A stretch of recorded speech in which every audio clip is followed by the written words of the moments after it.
జగన్మోహన్ రెడ్డి గారు లేఖ రాసిన నేపథ్యంలో మీ పార్టీ ఏం ఆలోచిస్తోంది? ఇప్పుడు వీకే గారు ఇందాక మీరు నాకు అవకాశం వచ్చే ముందు మీరు మాట అన్నారు, ఈ వ్యవహారం అంతా చూస్తుంటే ఏదో కుంటి సాకులు ఎత్తుక్కుంటున్నట్టుందని చెప్పి. ఎగ్జాక్ట్గా అదే జరుగుతూ ఉంది, దానిలో ఎటువంటి అనుమానం లేదు. ఈయన గారికి అసెంబ్లీ ఎగ్గొట్టి తిరగటం చాలా అలవాటు. 2014-19 మధ్య కూడా అప్పుడు లీడర్ ఆఫ్ అపోజిషన్ వాళ్ళు ఏదో నాకు ఆ హోదా ఇవ్వండి, క్యాబినెట్ ర్యాంక్ ఇవ్వండి, నాకు ఫెసిలిటీస్ ఇవ్వండి అని ఏదో లేఖ రాశాడు. ఇదిగోండి లెటర్. మరి ఆ రోజున ఉన్నప్పుడే ఎగ్గొట్టి తిరిగాడు కదా, అసెంబ్లీ వదిలేసి రోడ్ల మట్ట డ్రామాలు ఆడుకుంటూ తిరిగాడు కదా. కాబట్టి ఈయనకి ఏదో ఒక రకంగా అసెంబ్లీ మళ్ళీ ఎగ్గొట్టాలి. ఇక వాళ్ళు చేరాడు, ఆ బెంగళూరు ప్యాలెస్కి చేరాడు, ఆ బెంగళూరు కొంపకి చేరాడు ఆల్రెడీ. అక్కడికి వెళ్ళి వ్యాపారాలు లెక్కలు తేల్చుకోవడానికి మాజీ మంత్రులందరినీ పిలుస్తున్నాడంట అక్కడికి. చంద్రబాబు ఈ 5 సంవత్సరాల్లో ఎవడెవడు ఎంతెంత పీకేశాడు, నాకు రావాల్సిన వాటాలు ఏంటి, ఇవన్నీ లెక్కలు తెలుసుకోవడానికి ఆల్రెడీ బెంగళూరు కొంపలో కూర్చున్నాడు వెళ్ళి. కాబట్టి పనులు ఉన్నాయి చాలా. మళ్ళీ ఇక్కడ దోచేసిన సొమ్ము మిగతా దేశాలకు ఎట్లా పంపించాలి, మనీ లాండరింగ్ ఎట్లా చేయాలి, ఇవన్నీ ఉన్నాయి కదా. మళ్ళీ రేపు ఈ కోర్టు కేసుల పరిస్థితి ఏంటి, ఇవన్నీ కూడా అవన్నీ తెలుసుకోవడానికి అసెంబ్లీకి వచ్చే అసలు ఆలోచన లేనే లేదు వీకే గారు. ఇవాళ ఈ లెటర్లు రాయటం అన్నీ కూడా ఏంటంటే ఏదో రాసేసి రేపు కనుక ఇప్పుడు నియమాలు అంగీకరించకపోతే మేము మాత్రం ఏం చేస్తామండి. ఇప్పుడు సాంప్రదాయాలు ఉన్నటువంటి రూల్స్ అన్నీ చూసుకోవాలి మేము. అవి అంగీకరించినప్పుడు అవుట్ ఆఫ్ ద వే వెళ్ళి ప్రతిదానికి చేసేటటువంటి పరిస్థితి ఉండదు కదా.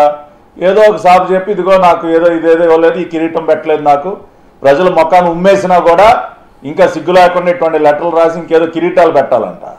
కాబట్టి అటువంటి వాటి కోసం ఇదంతా కూడా చేస్తా ఉన్నాడు. ఇక ఇందాక గఫూర్ అని అన్నారు మాట, ముందు వరుసలో కూర్చోబెట్టే అవకాశం ఇస్తే అంతవరకు.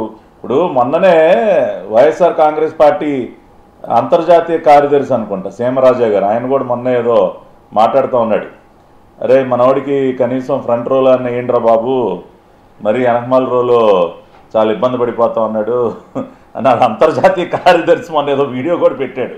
సో అటువంటి దాన్ని ఉంటే స్పీకర్ అయ్యన్న పాత్ర గారు పరిశీలిస్తారు. ఇంకొకటి వీకే గారు, ఈయనకి అన్నీ తెలుసు. గత అసెంబ్లీ జగన్మోహన్ రెడ్డికి లీడర్ ఆఫ్ అపోజిషన్ హోదా రావాలంటే ఎన్ని సీట్లు అవసరం, ఇవన్నీ తెలుసు. అసెంబ్లీలోనే మాట్లాడాడు గతంలో చంద్రబాబు నాయుడు గారిని ఉద్దేశించి. ఏం మాట్లాడాడు ఒక్కసారి ఒక 10 seconds విన్నాం. చంద్రబాబు నాయుడు గారికి 23 మంది శాసనసభ్యులు ఉన్నారు, ఒక 5 లాగేస్తే ఆయనకు 18 మంది 17 మంది వస్తారు. అప్పుడు ఆయన ప్రతిపక్ష నాయకుడు స్టేటస్ కూడా ఉండదు, లాగేద్దామని. ఎంత చక్కగా చెప్పాడు సార్, విన్నారు కదా వీకే గారు? విన్నాను. చంద్రబాబు నాయుడు గారికి 23 మందే ఉన్నారు, ఇంకొక 4-5 పీకేస్తే ఆ ప్రతిపక్ష హోదా కూడా ఉండదు, అది కూడా ఊడిపోద్ది అన్నాడు అసెంబ్లీలో. ఇవాళ అంత గొప్పగా అంకెలతో సహా లెక్కలతో సహా ఆ రోజున చెప్పినటువంటి ఈ మహానుభావుడు ఏం ముఖం పెట్టుకుని రాసావా లెటరు? నీకు తెలీదా? నువ్వు అసెంబ్లీలో మాట్లాడినటువంటి మాటలు మర్చిపోయావా? 23 మంది ఉన్నారు, 5 పీకేస్తే అంటే 18కి తగ్గితే అంటే 10%. ఇవాళ 175 మంది సభ్యులు, 10% అంటే 18 ఉండాలి. 18 కంటే తక్కువ అయితే లీడర్ ఆఫ్ అపోజిషన్ హోదా ఉండదు. ఇవన్నీ కూడా నీకు తెలుసు కదా, లెక్కలు అసెంబ్లీలోనే చెప్పావు కదా. మరి ఇప్పుడేంటి ఏమీ తెలియనటువంటి పెద్ద అమాయకుడిలాగా లెటర్లు రాసేస్తున్నాయంట జగన్ రెడ్డి. ఏం రాస్తావా నువ్వు లెటర్లు? కాదు పట్టాభి గారు ఏమన్నా అంటే అన్నాం అంటారు కానీ పట్టాభి గారు, నేను ఇందాక ఏదో చెప్పినప్పుడేమో మీరు నాకు ఇచ్చే ముందు ఇగో ఈ మాట అన్నారని చెప్పి నేను అన్నది అది చెప్పారు. కానీ నేను ఇంకో మాట కూడా అన్నా, గత 5 ఏళ్ళు కళ్ళు మూసి తెరిచేలోపు అయిపోయింది. ఆ కళ్ళు మూసి తెరిచే లిప్తపాటు కాలంలో చీకటే ఉంటుంది. కాబట్టి అప్పుడు అన్న మాటలు, అప్పుడు చేసిన చేష్టలు ఏం గుర్తుండవు. మీరు అన్నీ మీకు కన్వీనియంట్గా మీరు మర్చిపోతుంటారు. కాదు, నాకు ఒక 2 నిమిషాలు, సారీ ఒక 2 నిమిషాలు తీసుకోండి. ఇప్పుడు అవి కూడా ఉన్నాయి. రెండోది వీకే గారు, ఇప్పుడు అన్నీ తెలిసి డ్రామాలు ఆడుతూ ఉన్నాడు, సాంప్రదాయాల గురించి మాట్లాడుతూ ఉన్నాడు. లెటర్లో ఏదో సాంప్రదాయాలు అంట.